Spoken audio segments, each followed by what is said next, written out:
Salut à vous et bienvenue sur la chaîne. Allez, je vais me lancer sur les deux challenges qui sont en cours. Je vais faire le challenge de Alain des lames dans l'âme. Donc lui c'était un couteau, un pays. Et le challenge de Patrick de la chaîne Nature et Découverte du 13. Lui c'était présenter un ou plusieurs couteaux de plus de 11 cm de manche. Allez, on va y aller direct. Je vais commencer par un couteau, un pays, donc par le challenge de Alain. Alors je vais commencer par un couteau d'un pays qui est souvent délaissé. Et pourtant c'est un des fers de lance de la coutellerie artisanale mondiale. Ils font des top couteaux et c'est vraiment génial. C'est ça.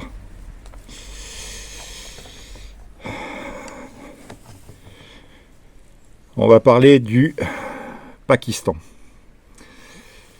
Donc comme vous le voyez, ils font des magnifiques réalisations, entièrement forgées, avec des aciers de qualité, des bois de qualité, des finitions au top. Bon, c'est bon. On arrête les conneries. Ok. Bon, couteau pakistanais. Un bout de ferraille. C'était pour le délire. Bon, je vous le montre un peu mieux peut-être. Même s'il le mérite pas, c'est un truc ça qui traîne depuis peut-être 10 ans dans mon bordel. Un bout de ferraille. L'étui est bien par contre. C'est vraiment dommage de faire une merde comme ça, un bout de ferraille comme ça, et faire un aussi bel étui. Bien épais. Bref, j'y ai déjà passé trop de temps. On va passer aux choses sérieuses. Bon, je vais commencer par vous présenter donc j'ai fait le tour, c'est vrai que j'ai pas grand chose, mais en couteau étranger. Sorti des trucs classiques, donc j'ai essayé de changer un peu. Allez, on va commencer par ça.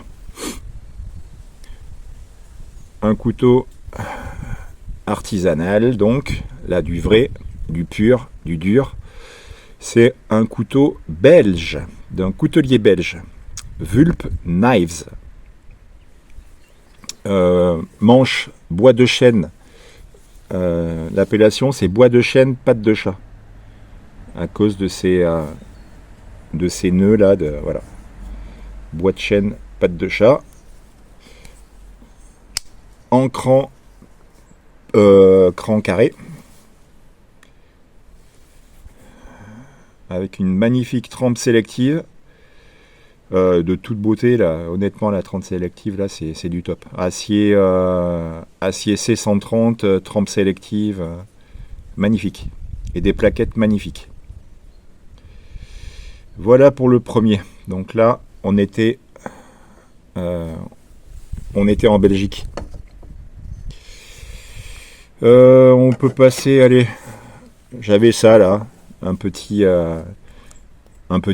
Non, c'est un grand, mais c'est un petit au niveau du prix. C'est des couteaux à 15 balles. Je l'avais eu en cadeau, ça, avec le Sanjo de Boker Plus, là, la collab avec Guy Poggetti. Et il y avait Pierre Omnes, coutellerie Mister Couteau, qui offrait ce couteau là, un Siciliano. C'est un grand truc, hein. Bon, ça je vais pas l'utiliser, mais vous voyez la dimension. Allez, parce qu'il y a plusieurs tailles par contre. Allez, je vais vous le mesurer. Il fait 23, hein. 23 cm de long pour 9,5 de tranchant et 10,5 de lame. Il y a un gros ricasso là. Voilà, une grande saucisse italienne. Bon, c'était cadeau, il est là. Bon. Ensuite, c'est même le dernier pour ce challenge. Je vais vous montrer celui-ci que je n'ai pas présenté. Une collaboration de CKF avec un coutelier haut de gamme, on va dire. Hop, David Lespée, un top coutelier français reconnu à l'international, qui a fait une collaboration avec CKF, qui est c'est une boîte russe. C'est une boîte russe, mais par contre, là, on est comme sur le challenge de Max, enfin le challenge de Max. Oui, quand il a relevé le challenge, on est à cheval, c'est-à-dire que là, on est sur du russe, mais qui fait fabriquer en Chine. En Chine, par contre, voilà, c'est pas du bas de gamme, loin de là. C'est du très haut de gamme au niveau des finitions, des matériaux et du tarif. Ils font fabriquer ça chez We Knives, il me semble. Dans la boîte qui fabrique les We Knives. Bon, ça c'est du top. Full titane, acier S90V, voilà. En liner lock. Avec une action terrible. Hop, c'est bon, voilà. Bref, là, on est à cheval sur la Chine et sur la Russie.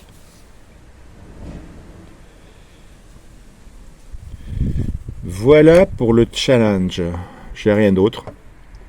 J'avais d'autres trucs, mais bon, qui ont déjà été présentés. Voilà.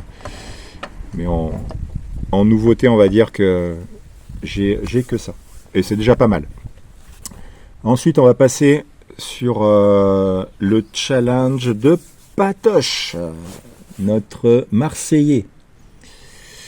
Par quoi je vais commencer? Allez, je vais commencer par ça. Un Léon de Manu Davoust. Donc là, on est sur du coutelier forgeron, entièrement fait main, lame forgée. On est sur un 2 clous. Confère ma vidéo sur la différence entre les 2 clous, les pieds montés et tout ça. Ceux qui l'ont pas vu, vous pouvez aller la voir. C'est un petit peu instructif. Voilà pour ce gros bébé. Donc là, on est sur une lame sandwich forgée.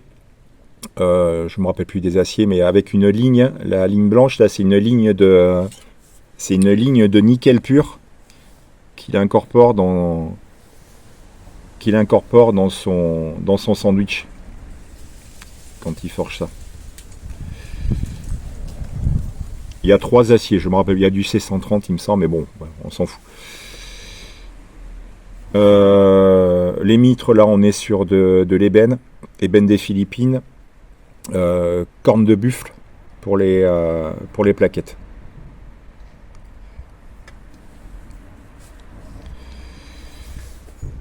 Voilà, un énorme bébé. Voilà, allez, je vous mets un coup, je crois qu'il fait 23, non?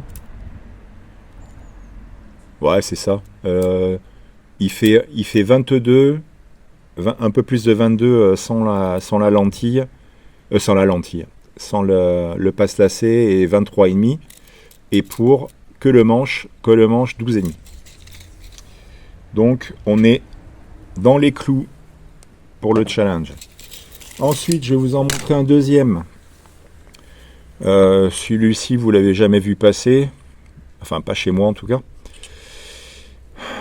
Un Maquinox. Un Maquinox des années, ça je ne saurais vous dire exactement. Mais bon, années 80 quoi. Là, on est sur du 14 cm de manche. 14 cm de manche, c'est un multipièce.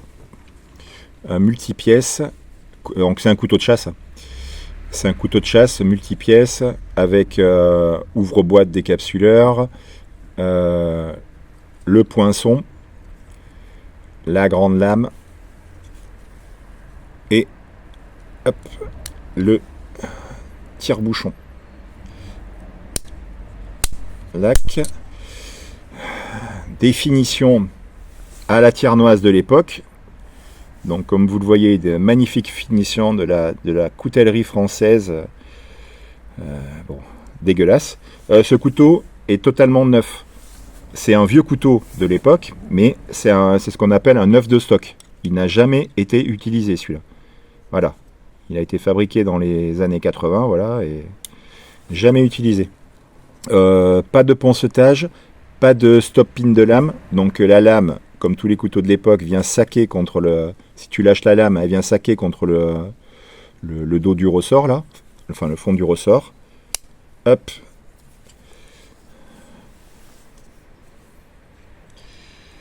Les magnifiques plaquettes de l'époque. Alors là, on n'est pas sur... c'est pas du bois de serre. C'est c'est une magnifique matière qu'on appelle du plastoc cerfé. On est sur du pur plastoc cerfé, découpé à la hache. Voilà. Le seul truc que ce couteau il a de bien, c'est que c'est costaud. Et c'est pas Max qui va me démentir. Max, il en a un qu'il a utilisé pendant des années. Et bon, moi je m'en suis jamais servi. Il a jamais rien coupé ce truc. Mais ça se voit que c'est du costaud par contre. C'est malgré les platines et en laiton là, on voit que c'est costaud. On est sur un système à pompe, moi je l'ai pas dit. Donc la pompe, voilà, une pompe, un backlock, pompe arrière qui bloque bien et il n'y a pas de jeu dans la lame. Après, un truc qui doit vous interpeller, mais qu'est-ce que c'est que ce truc? Comme dirait Will de Lame de Pique. Mais qu'est-ce que c'est que ce truc? Qu'est-ce que c'est que cette bête? Alors ça, c'est un extracteur de cartouches. Alors, extracteur de cartouches, voilà, couteau de chasseur, pour sortir les cartouches du canon.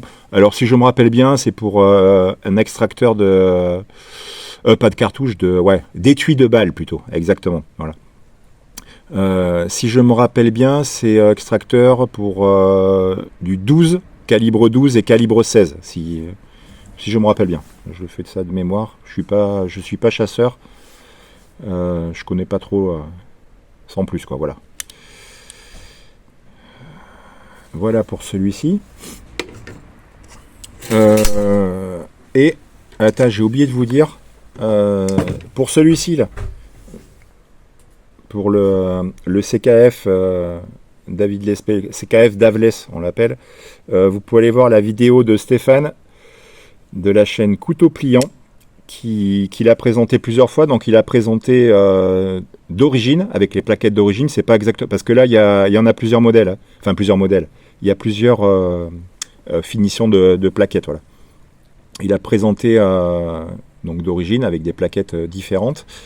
Et lui, il a fait customiser, il a fait faire un Cerakote dessus, un traitement Cerakote sur les mitres, les plaquettes de mitres, là, voilà, et les plaquettes. Magnifique, il est magnifique son Schlass, un traitement, voilà. Allez jeter un œil pour ceux qui l'ont pas vu. Couteau pliant. Alors, pour le dernier couteau. Pour le challenge de Patrick, je vais vous montrer celui-ci. Un couteau fixe que vous allez reconnaître. Je l'ai déjà présenté, mais il y a longtemps. Eh oui, oui. Vélos, tu nous casses les couilles avec tes machios. Mais c'est un machio différent. C'est un bugiste, mais fixe. Un plat de semelle. 14-28 N, lame sablée, les mitres sablées aussi, et plaquettes en micarta vintage, avec un passe lacé. Un plat de semelle. Ah, mise au point, allez.